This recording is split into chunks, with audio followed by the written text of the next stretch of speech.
Okay, so we're still talking about punting on a windy day, and I want to go over a couple common mistakes that punters usually make. Say 3 common mistakes that I see repeated all the time about making yourself a little bit less effective on punting on a windy day. Number 1 is just too many punts.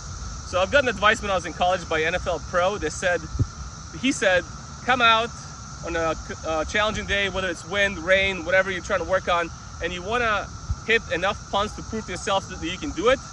But the longer you stay, the less likely it is you're gonna be successful.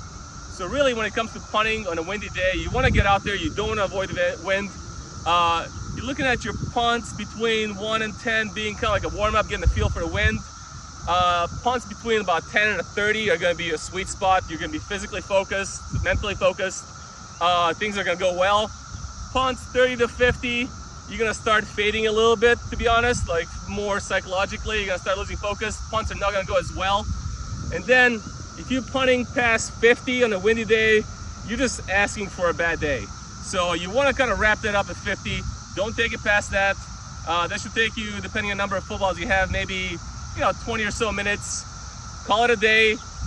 Go leave that workout with some confidence, as opposed to waiting until eventually wind's gonna beat you down. Wind's gonna win eventually. The longer you stay, giving yourself less chance to be successful as you leave the workout. Okay, second mistake is dropping the ball too low. So everybody thinks, oh, I'm trying to beat this wind, I'm gonna drop the ball low so you can cut through the wind.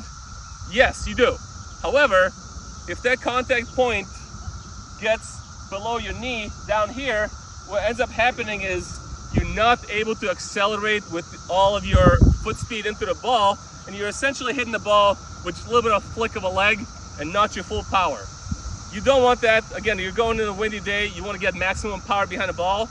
You want to kind of drop, the 2 simple rules is you want to drop the ball from roughly about the waist height, and you want to contact it at roughly about height of your knee. You don't want that contact point to get too low. There's just no power there. Okay, and third mistake, this is actually a very simple one.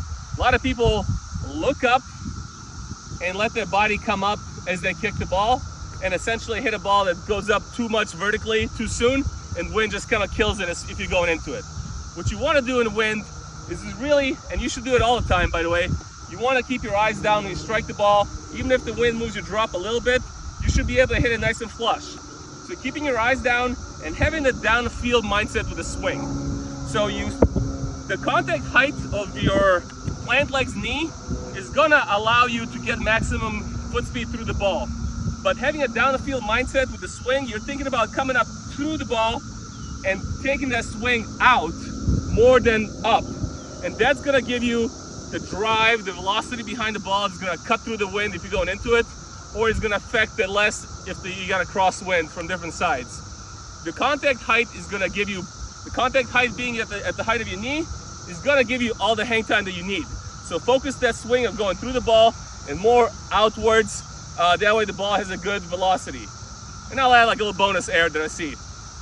Getting too far over the ball, that's gonna be a mistake for a reason of, if you get bending your waist too much, you lose power. You need to be, when you strike the ball, vertical with your body, with that downfield momentum. What that does, it enables you to do two things when you plant. When you plant, you're absorbing the force, and then as you punt the ball, you're projecting the force.